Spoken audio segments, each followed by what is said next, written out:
Iran ने Israel के अलावा कुवैत, सऊदी अरब, बहरीन और यूएई पर भी हमले किए हैं। ईरान का कहना है कि वह 6 महीने तक युद्ध लड़ने के लिए तैयार है। उत्तर प्रदेश के मुख्यमंत्री योगी आदित्यनाथ ने कहा कि अगर कोई बेटी की सुरक्षा में सेंध लगाने की कोशिश करेगा तो उसे धरती पर कहीं जगह नहीं मिलेगी।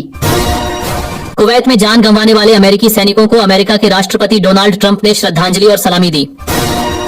एलपीजी की बढ़ती कीमतों के खिलाफ तृणमूल कांग्रेस ने विरोध प्रदर्शन किया। प्रधानमंत्री नरेंद्र मोदी ने कहा कि ओम बिरला जितने अच्छे सांसद हैं, उतने ही बेहतरीन लोकसभा अध्यक्ष भी हैं। राष्ट्रपति द्रौपदी मुर्मू ने कहा कि यह देश हिंदू, मुस्लिम, सिख और ईसाई सभी का है। उत्तर प्रदेश के डिप्टी सीएम केशव प्रसाद मौर्य के हेलीकॉप्टर की इमरजेंसी लैंडिंग करानी पड़ी। करीब 2000 फीट की ऊंचाई पर अचानक डिस्प्ले बंद हो गया और हेलीकॉप्टर में धुआं भरने लगा। उन्होंने सुबह 10:45 पर लखनऊ से कौशाम्बी के लिए उड़ान भरी थी। बिहार के मुख्यमंत्री नीतीश कुमार के राज्यसभा जाने की चर्चा पर जेडीयू विधायक विनय चौधरी भावुक हो गए और कहा कि अब तो उन्होंने सारा खेल ही खत्म कर दिया। एलपीजी की कीमतों को लेकर कांग्रेस अध्यक्ष मल्लिकार्जुन खड़गे ने सरकार पर तंज कसा। उन्होंने कहा कि 14.2 किलोग्राम वाले घरेलू गैस सिलेंडर की कीमत में 60 रुपए की बढ़ोतरी की गई है, जबकि खाड़ी देशों में युद्ध की वजह से कमर्शियल सिलेंडर के दाम 115 रुपए बढ़ गए हैं। राष्ट्रपति द्रौपदी मुर्मू के अपमान के मुद्दे पर प्रधानमंत्री नरेंद्र मोदी ने टीएमसी पर निशाना साधते हुए कहा कि तृणमूल कांग्रेस का अहंकार बहुत जल्द चूर चूर हो जाएगा। पंजाब में महिलाओं को हर महीने 1000 रुपए देने की घोषणा की गई है। वहीं एससी समाज की महिलाओं को हर महीने 1500 रुपए देने का भी ऐलान किया गया है। महिला दिवस के मौके पर आम आदमी पार्टी की सरकार ने अपनी बड़ी गारंटी पूरी करने की बात कही।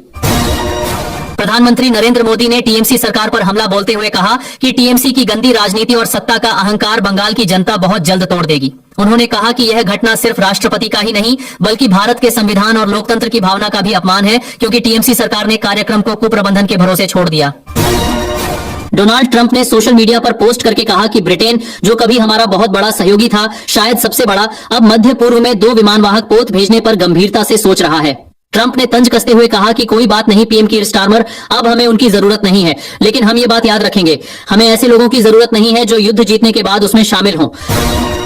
ममता बनर्जी ने पश्चिम बंगाल में बेरोजगार युवाओं के लिए हर महीने 1500 रुपए भत्ता देने का ऐलान किया है। इस योजना का फायदा लेने के लिए युवक युवती का कम से कम 10वीं पास होना जरूरी है। 21 से 40 साल की उम्र के युवाओं को इसका लाभ मिलेगा। ममता बनर्जी ने यह भी कहा कि भारतीय जनता पार्टी इतनी नीचे गिर गई है कि राज्य को बदनाम करने के लिए राष्ट्रपति द्रौपदी मुर्मू का इस्तेमाल कर रही है। उन्होंने कहा कि अगर आप साल में एक बार आते हैं तो मैं आपका स्वागत कर सकती हूँ। लेबनान के स्वास्थ्य मंत्रालय के मुताबिक इजराइल के हमलों में मरने वालों की संख्या बढ़कर 394 हो गई है, जिनमें 83 बच्चे भी शामिल हैं। मंत्रालय ने बताया कि कम से कम 1130 लोग घायल हुए हैं। भगवंत मान ने कहा कि आम आदमी पार्टी के संयोजक अरविंद केजरीवाल ने देश में पारदर्शिता और ईमानदारी की राजनीति की शुरुआत की है। दिल्ली में उनके खिलाफ चल रहे मामलों में बरी होना सच्चाई की बड़ी जीत के रूप में देखा जा रहा है। उन्होंने कहा कि देश में इस बात को लेकर उत्साह है कि हमारी पार्टी जनता का पैसा जनता को वापस लौटा रही है। हम 4 साल के अंदर किए गए सभी वादे पूरे कर चुके हैं और कुछ ऐसे काम भी किए हैं जिनका वादा भी नहीं किया था।